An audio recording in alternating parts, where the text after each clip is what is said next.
A series of bizarre developments that have unfolded in Great Britain over the last few weeks suggest that its financial system came to the verge of collapse, probably as a consequence of Ukraine's debt default. The last thing that the people in power will tell us is the truth, but if we dig in dark places and connect the dots, I believe that the conclusion practically makes itself. The consequences for Britain and probably for His Majesty's other dominions will be extreme. But before we dive in, please indulge me for a brief promotional message. I'm Alex Krainer, founder of Krainer Analytics and publisher of iSystem TrendCompass reports. If you manage your own investment portfolio, congratulations. However, you do have the odds stacked against you. As many as 4 out of 5 individual investors lose money, which is a staggering statistic. The problem is that most investors trade with flawed strategies or with no strategy at all. So what is the most effective long-term investment strategy? Without a doubt, it's trend following. Simply, markets move in trends, and trends are far and away the most powerful drivers of investment performance. Daily TrendCompass reports provide reliable and effective decision support that will enable you to navigate trends in more than 200 financial and commodities markets profitably, with confidence and peace of mind. The first month's test drive is always free, so consider signing up already today by dropping us an email to trendcompass@isystem-tf.com. You'll find all the relevant links in the description below this video. The stabbings of 3 young girls, 6, 7 and 9 years of age, that happened in Southport, UK on 29 July apparently unleashed widespread rioting and clashes between the immigrant Muslim community and what Prime Minister Keir Starmer called right-wing thugs. The authorities' reaction has been nothing short of Orwellian, including a radical crackdown on free speech.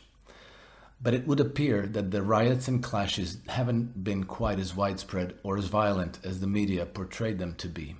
In a recent podcast, Alexander Mercouris pointed out that not only did everything seem calm in London, but that a number of his friends and acquaintances around the UK all told him the same, even for the cities where rioting had been reported.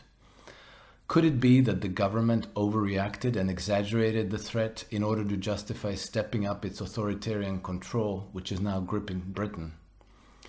Rather than appealing for calm, the government's messaging clearly aimed at intimidating the population. British courts already sentenced many people to stiff prison terms for wrongthing expressed on social media, and they made sure that these sentences got wide publicity. For a supposedly free society, recent statements by policymakers and public officials in the UK started to sound as though they came from the plot of a 2005 dystopian sci-fi film, V for Vendetta.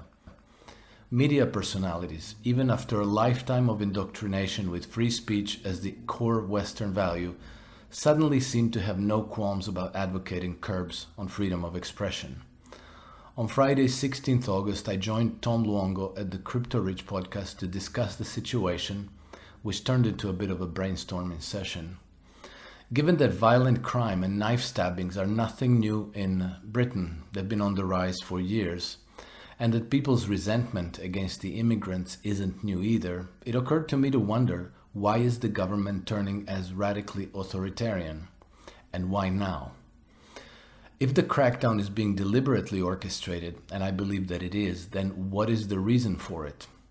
Our discussion converged on the idea that Britain might be facing an imminent financial crisis which could accelerate her economic and social collapse.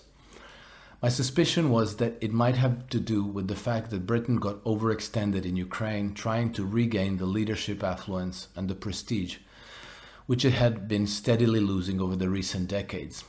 Indeed, Britain's decline has been long in the making. In October 2021, I published an article titled The Fall of Global Britain, an Investment Hypothesis, along with a video with the same title.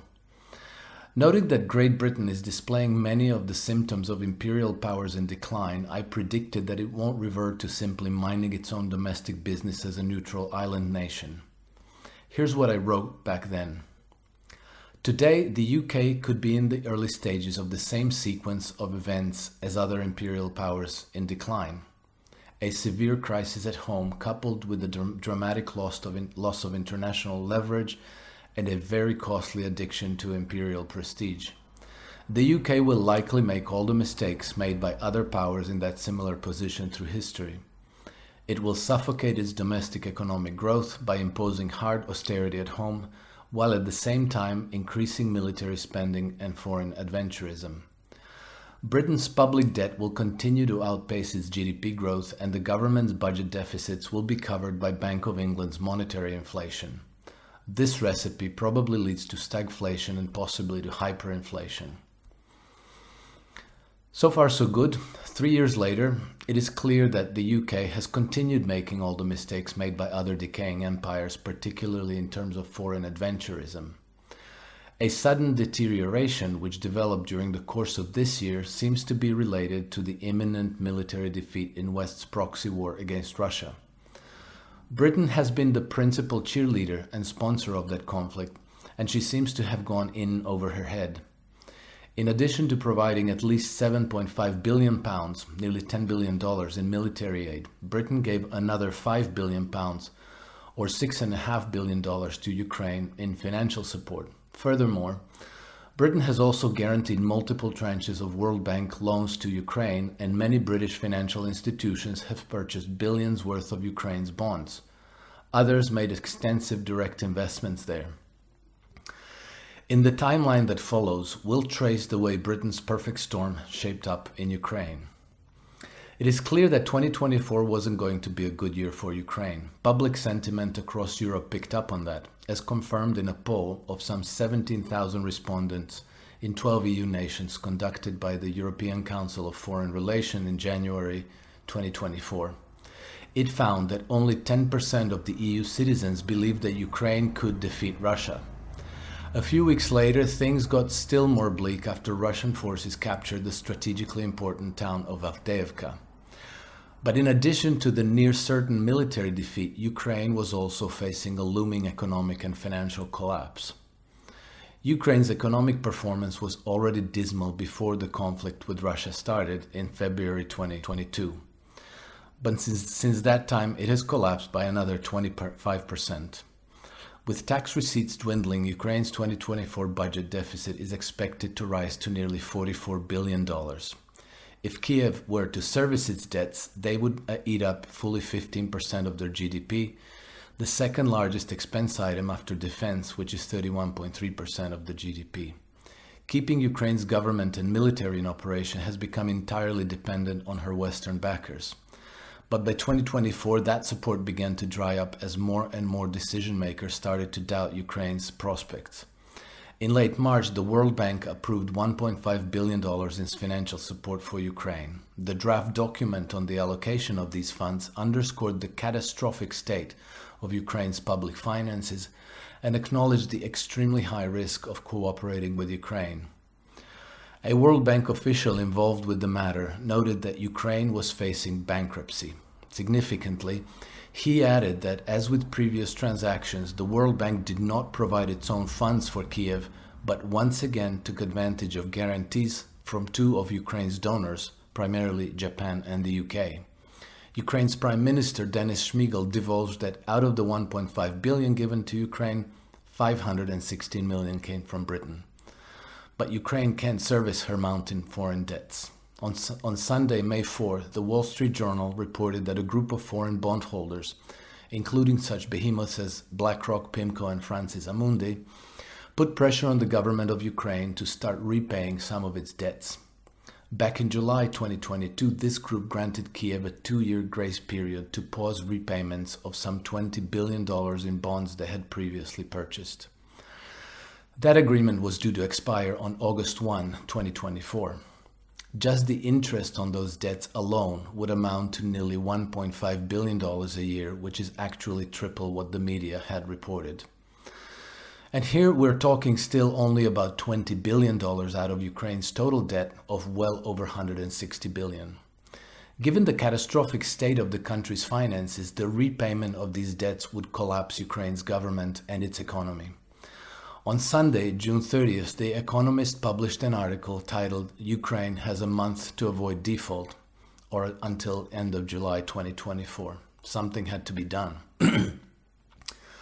On Friday, 12 July 2024, private discussions began about restructuring Ukraine's debts with members of an ad hoc creditor committee. The discussions would end on July 19th. The government of Ukraine was advised by Rothschild and Company as financial advisors and White & Case LLP as legal advisors. Ukraine demanded a 60% debt reduction, while creditors thought that 22% was more reasonable. On Sunday, 18th July, Zelensky arrived for an official visit in London. First upon arrival, he met with General Valery Zaluzhny, former Commander-in-Chief of the Armed Forces of Ukraine and recently appointed ambassador to Britain. Later in the day, Zelensky participated at the European Political Community Summit, along with delegates of 44 other countries. Speaking at the event, Zelensky underscored that the UK had been one step ahead in its determination to support Ukraine since the Russian invasion began. The summit concluded, apparently, with the participants reaching an agreement to target Russia's shadow fleet of tankers, some 600 vessels, enabling Russia to evade Western oil sanctions.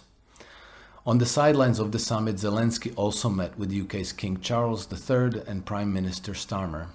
Allegedly, he also met with the representative of some of Ukraine's financial and corporate backers like BlackRock, JP Morgan, Bridgewater, and Blackstone. The next day, Zelensky paid an official visit to Prime Minister Starmer and on the occasion addressed the meeting of the British cabinet, which greeted Zelensky with a standing ovation. This was the first time another head of state had done so since 1997, when Bill Clinton addressed Tony Blair's cabinet. In opening the meeting, Keir Starmer said that Ukraine is and always will be at the heart of this government's agenda, and so it is only fitting that President Zelensky will make a historic address to my cabinet. Addressing Zelensky, Starmer said that this is a very, very important meeting for us, and you are very welcome here. It is a real pleasure and a privilege to be able to welcome you to Downing Street this morning. This is a real piece of history. The invitation extended to Zelensky to speak to the British cabinet, Starmer continued, was indicative of the esteem you're held in this country and around the world. Incidentally, this same Friday, 19th July, was also the last day of the discussions about the restructuring of Ukraine's debts, so we can infer that those debts to private bondholders were among the very, very important matters discussed by Starmer cabinet that day. The following Monday, July 22, after Zelensky's visit to London had concluded, the government of Ukraine announced that a deal was reached with its main bondholders to restructure the country's nearly $20 billion worth of bonds, including a 37% reduction of the amounts owed. But this was only an agreement in principle, reached with an ad hoc creditor committee, and it wasn't binding on all the bondholders. Instead, it imposed on Ukraine's government to effect the restructuring as soon as practicable, to be implemented through a consent solicitation. So, in other words, Ukraine was expected to chase after its creditor and beg them to accept the deal, even offering them a 25% consent fee. Well, things were about to take a sharp turn for the worse. On Wednesday, 24 July, only 2 days after Ukraine announced the bonds deal, Fitch downgraded Ukraine's rating from CC to C, reflecting extreme credit risk reserved for countries that entered default or default-like process. Significantly, Fitch made it explicit that the publication of sovereign reviews is subject to restrictions and must take place according to a published schedule. For Ukraine, the next scheduled review date was set for 6 December 2024. However, Fitch determined that there was a material change in the creditworthiness of the issuer, which would have made it inappropriate for us to wait. Thus, Fitch brought forward their credit rating review for Ukraine by nearly 6 months, either because her financial position suddenly and significantly deteriorated, or because someone who had the power to pull strings decided to capsize Ukraine, and Britain and the EU along with it. The stabbing of 3 young girls in Southport took place on Monday, 29 July. The event reportedly unleashed widespread rioting and clashes around Britain. End of July was also the time when The Economist predicted that Ukraine would face bankruptcy. 2 days later, on Wednesday, 31 July, Zelensky signed a law enabling Ukraine to suspend payments of external debts for 2 months, or maybe longer. Zelensky's unilateral freeze took effect on the following day, August 1st, the very day when Ukraine's grace period on the 20 billion bonds issued to private investors expired. 5 days later, on Tuesday, 6 August, Ukraine launched a surprise incursion into the Kursk region of Russia. The plan to attack the Kursk region has been made at least a year earlier, but the plan was never implemented, most likely because strategically it made little sense. In fact, Professor John Mersheimer called the attack a fiasco. Here's a part of his statement. I think it was a huge mistake on the part of the Ukrainians to invade Russia. It is going to speed up their defeat. It's a giant killing zone. The Ukrainians cobbled together a strike force that's comprised of some of their most formidable fighting forces. That strike force went on the offensive. You're presenting the other side with a huge number of targets. The Ukrainians have been losing twice as many armored vehicles on a daily basis than they were in the war before August 6. I think it was a remarkably foolish thing to do. It's hard to believe that to make the Kursk offensive work, the Ukrainians had to pull forces off the Eastern Front where this war is being settled and where they are in big trouble. And to pull forces away, it's not only that they didn't send reinforcement to the Eastern Front, they pulled forces away from the Eastern Front. It's quite clear that the Russians are doing better by the day because Ukrainian resistance is weakening by the day. Because Ukrainians have funneled and are funneling forces away from the Eastern Front and into the Kursk region, this, in my opinion, is remarkably foolish. Noting that the Russians were taken by surprise at Kursk, the professor thought that they were unprepared because it's such a crazy idea that the Russians didn't think that the Ukrainians would be foolish enough to do it.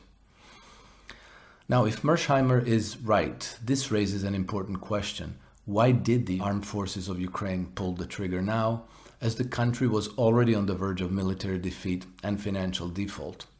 What we do know is that Ukraine launched this incursion only 18 days after Zelensky's visit in London.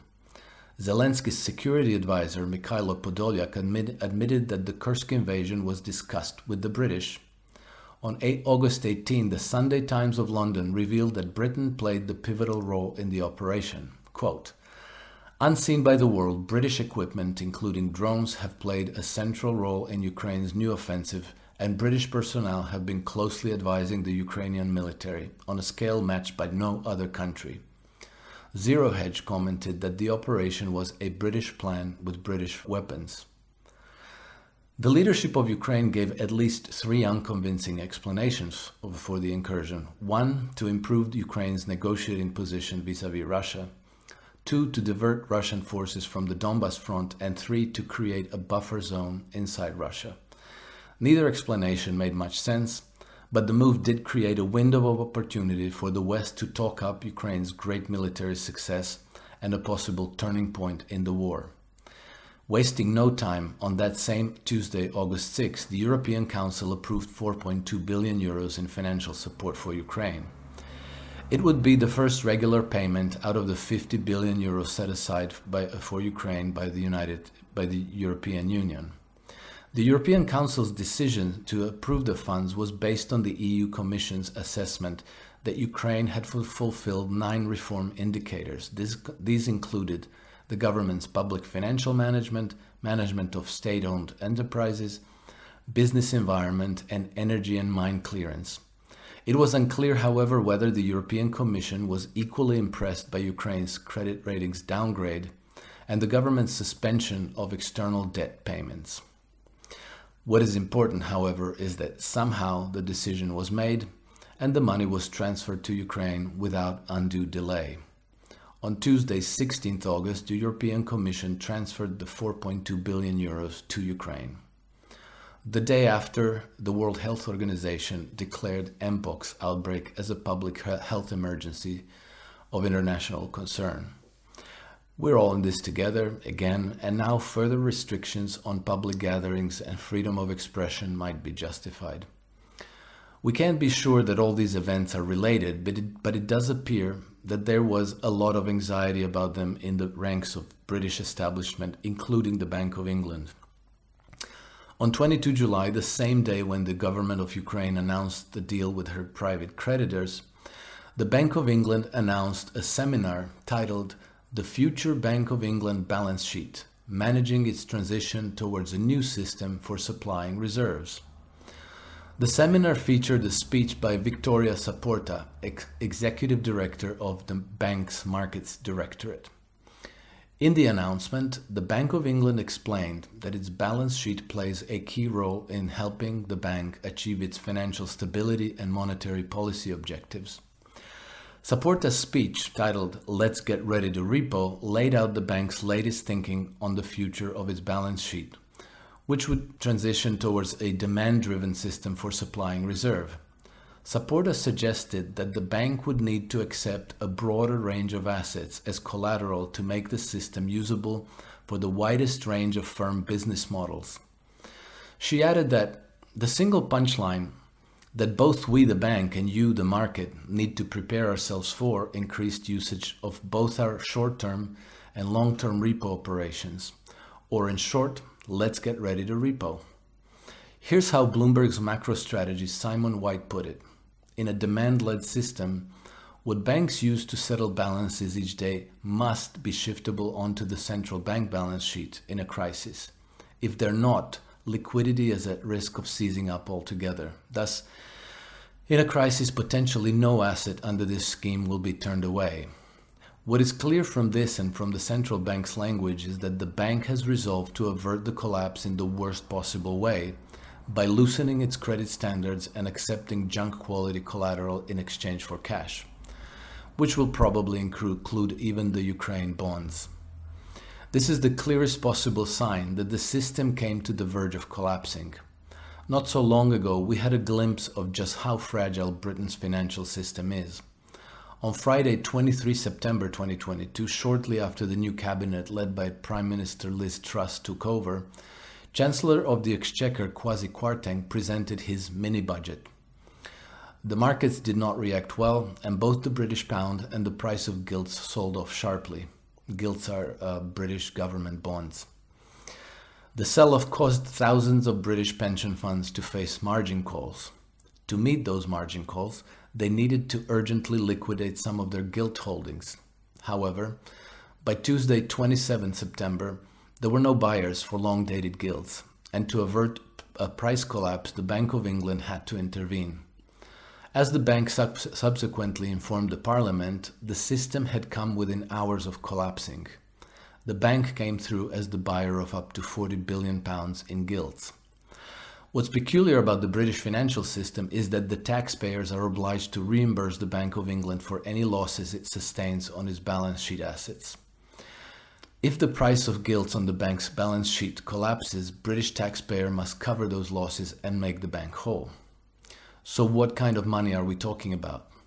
As the Financial Times reported last July, the Bank of England estimated that it will require the Treasury to transfer a total of £150 billion by 2023 to cover the bank's expected losses on its quantitative easing program.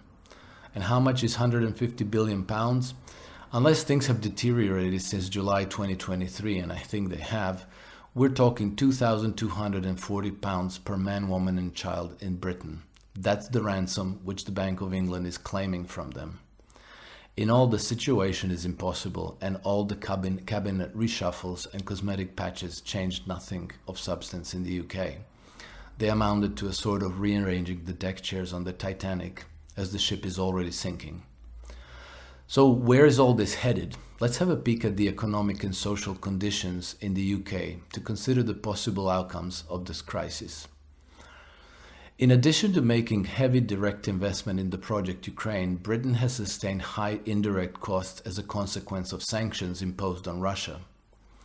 Today, large segments of British society are slumping into Dickensian-era poverty. According to last year's figures, the number of people in the UK who needed emergency food supplies from food banks more than doubled in the last 5 years to 3 million. 1 in 5 households have trouble paying their water bills, and many more are struggling to keep up with their energy bills. Electricity costs in the UK are over 5 times higher than the European average, and will substantially increase this winter again as the suppliers' wholesale cost increased by 20% so far in 2024. It's little wonder that 48% of Britons, almost half of the population, said that they would have to turn down the heat or switch it off completely to survive the winter financially. In February this year, The Guardian published an article titled "Gordon Brown Slams Obscene Levels of Destitution in the UK." Its opening paragraph states that Britain is in the throes of a hidden poverty epidemic, with the worst affected households living in squalor and going without food, heating, and everyday basics such as clean clothes and toothpaste. The Guardian also published a column written by Brown himself titled "Tables Without Food, Bedrooms Without Beds." Grinding child poverty in Britain calls for anger and a plan, he lamented. In some neighborhoods of his own hometown, 70% of children are in poverty. He described Britain as being haunted by poverty we have thought had been consigned to history. Indeed, as The Guardian put it last year, everything points to a horrific cliff edge looming and an avalanche of debts, defaults, evictions, and unpaid bills to follow. Put simply, frighteningly large numbers of people just don't have enough money to absorb the shocks that are coming. Wages are too low, benefits too mean, and the cost of living too high for them to afford even the basics. The CEO of one of British retailers complained that his stores were losing customers to food banks or simply to hunger. When businesses are losing sales to poverty rather than competition, we know that the parasite is killing the host. The parasite here is the banking cartel, and it doesn't care about the plight of the ordinary British people.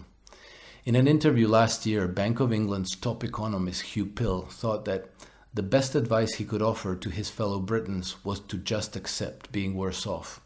He literally said that somehow in the UK, someone needs to accept that they're worse off and stop trying to maintain their real spending power by bidding up prices. Parroting the same mindset, the bank's governor, Andrew Bailey, admonished the British workers not to demand pay raises in order to do their part in the fight against inflation. None of this is accidental. It's not like Britain has been cursed with the bad luck of having consistently incapable or uncaring governments. Rather, the policy of immiserating the British people has been sustained and deliberate. According to a report written in 2018 by Professor Philip Alston, UN Special Rapporteur on Extreme Poverty and Human Rights, a systematic, willful, concerted, and brutal economic war was being waged against the poor and vulnerable sections of the British society. Since then, things have only gotten a whole lot worse. For British families, 2024 was shaping up to be financially the worst year in living memory. Now, if these policies were deliberate, then what is their objective? Well, Gordon Brown did spell it out in his February op-ed. He called for the Chancellor Jeremy Hunt, who had then replaced Kwarteng, to undertake a root and branch review of universal credit. The implication is that Britain seems intent on embracing the modern monetary theory, turning its government into a nanny state that will hold the British people in neo-feudal dependence in exchange for their obedience and compliance with whatever rules, norms, or restrictions which the ruling establishment might demand. It could be vaccinations, confinement to 15-minute cities, carbon quotas, insect protein fodder, death panels, love for the big brother, military conscription, forever wars, and so on. This is not progress towards greater prosperity and freedom, but rather a future that George Orwell described as a boot stamping on the human face forever. Britain's not-so-excellent misadventure in Ukraine tore the last shiny fragment from her democratic facade, revealing her feudalistic, authoritarian rule by an unelected, unaccountable, and depraved oligarchy. History suggests that such regimes ossify and have a certain tendency to drag their host nations into dark ages where they remain mired in backwardness for generations. It remains to be seen whether the British people will find the strength and determination to fight back and win a better future for the coming generations. I sincerely hope that they will fight back. The same fight is gathering for all of us in the Western world. In the next report, I'll address the changes that will likely impact the financial markets in Britain and her dependencies like Australia and Canada. As the empire unravels, and good riddance to it, it will create opportunities for investors to position their capital for major windfalls, possibly one of those rare opportunities worth paying attention to. In concluding, I'll only foreshadow what I believe is possible by presenting this chart of the German imperial bond at the turn of the 20th century. Current British circumstances are in many ways similar to those faced by the Weimar Republic a century ago. That's all for now. In the end, I'd like to add that what I find most valuable about sharing these reports is the reader or viewer feedback.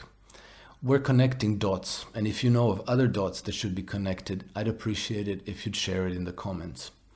If you enjoyed this report, please like it, share, and subscribe. Until the next time, keep well and stay free.